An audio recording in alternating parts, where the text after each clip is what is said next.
PM Modi ने महाराष्ट्र के अकोला में विपक्ष पर निशाना साधा और मोदी सरकार की उपलब्धियां गिनाई। उन्होंने कहा कि मेरे लिए आप ही लोग मोदी है। उत्तर प्रदेश के मुजफ्फरनगर में एक महिला की लाश कार में बरामद होने से सनसनी फैल गई है। पुलिस का कहना है कि महिला की हत्या गोली मारकर की गई है। प्रशांत किशोर की पार्टी जन सुराज की मांग है कि छठ के चलते चुनाव टाले जाने चाहिए। त्योहार के बाद 20 नवंबर को मतदान हो। हालांकि चुनाव आयोग 13 नवंबर को मतदान कराना चाहता है। पाकिस्तान के बलूचिस्तान में एक रेलवे स्टेशन पर भीषण बम विस्फोट होने से कम 24 लोगों की मौत हो गई है। हमले में कई लोग घायल हुए हैं, जिन्हें नजदीकी अस्पताल में भर्ती करवाया गया है। नोटबंदी के 8 साल पूरे हो गए। नोटबंदी के दौरान एक बैंक के सामने लाइन में लगी महिला ने जिस बच्चे को जन्म दिया था, उसका आज अखिलेश यादव ने 8वां जन्मदिन मनाया। इस दौरान उन्होंने बीजेपी पर भी जमकर निशाना साधा। बरौनी जंक्शन पर लखनऊ बरौनी एक्सप्रेस की शंटिंग के दौरान इंजन पीछे हो गया। इससे शंटमैन इंजन और कोच के बीच फंस गया और मौके पर ही उसकी मौत हो गई।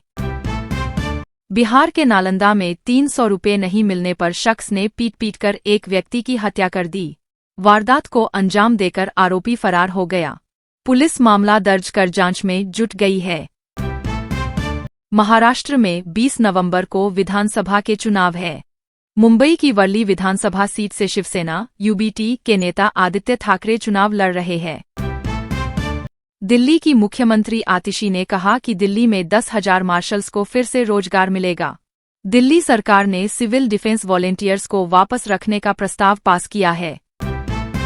दिल्ली में वायु प्रदूषण की स्थिति गंभीर बनी हुई है और शनिवार को शहर के अधिकांश इलाकों में AQI अत्यधिक खराब और गंभीर की श्रेणी में दर्ज किया गया है। ज्यादातर इलाकों में AQI 350 के पार। दिल्ली के वेलकम इलाके में बदमाशों ने ताबड़तोड़ गोलीबारी कर एक शख्स की हत्या कर दी और वारदात के बाद अपनी मोटरसाइकिल मौके पर छोड़कर फरार हो गए।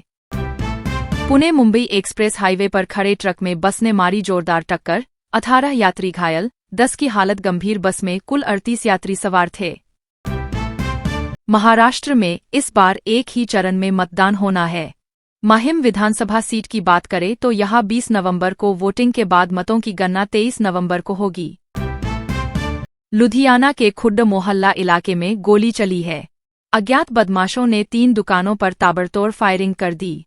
इससे 2 लोगों को गोली लगी है। पाकिस्तान की शहबाज सरकार ने देश की राष्ट्रीय सुरक्षा का हवाला देते हुए पूरे देश में सोशल मीडिया प्लेटफॉर्म एक्स पर प्रतिबंध लगा दिया था। तेलंगाना में कांग्रेस सरकार ने शनिवार को राज्य का पहला जाति आधारित सर्वेक्षण शुरू किया है। इस बीच कांग्रेस नेता राहुल गांधी का बड़ा बयान सामने आया है। उन्होंने भाजपा पर निशाना साधते हुए कहा कि भाजपा देश में एक व्यापक जाति जनगणना नहीं करवाना चाहती है। ब्राजील के रियो डी जेनेरियो शहर में G20 शिखर सम्मेलन का आयोजन नवंबर के 18 से 19, 2024 को हो रहा है। पिछली बार भारत की अगुवाई में अफ्रीकन यूनियन को G20 में शामिल कराया गया था। नीतीश कुमार ने मंच पर मौजूद चिराग पासवान की जमकर तारीफ की और कहा कि चिराग पासवान साथ है, हम सब लोग मिलकर बिहार का विकास करेंगे।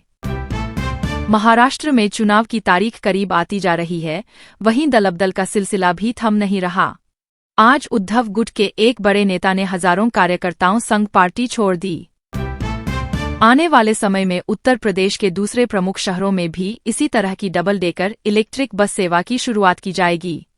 इलेक्ट्रिक होने के कारण यह बस प्रदूषण कम करने में सहायक होगी। बीजेपी नेता किरीट सोमैया ने आरोप लगाते हुए कहा कि महाराष्ट्र में MVA की सरकार आते ही RSS पर बैन लगेगा। वहीं कांग्रेस ने कहा कि हार देखकर लोगों को गुमराह किया जा रहा। जमशेदपुर में एक सभा को संबोधित करते हुए राहुल गांधी ने कहा कि पीएम मोदी ने अडानी और अंबानी जैसे लोगों का कर्ज माफ किया, लेकिन गरीबों का नहीं।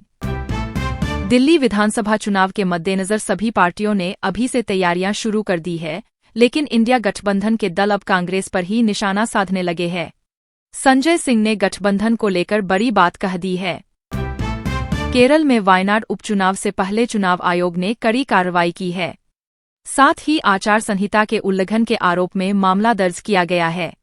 इस मामले में चुनाव आयोग और पुलिस जांच कर रही है। महाराष्ट्र विधानसभा चुनाव 2024 के प्रचार के दौरान पीएम मोदी ने कांग्रेस पर हमला करते हुए कहा कि ये लोग अपना संविधान बनाना चाहते हैं। योगी आदित्यनाथ के बंटोगे तो कटोगे नारे को लेकर जमकर राजनीति हो रही है।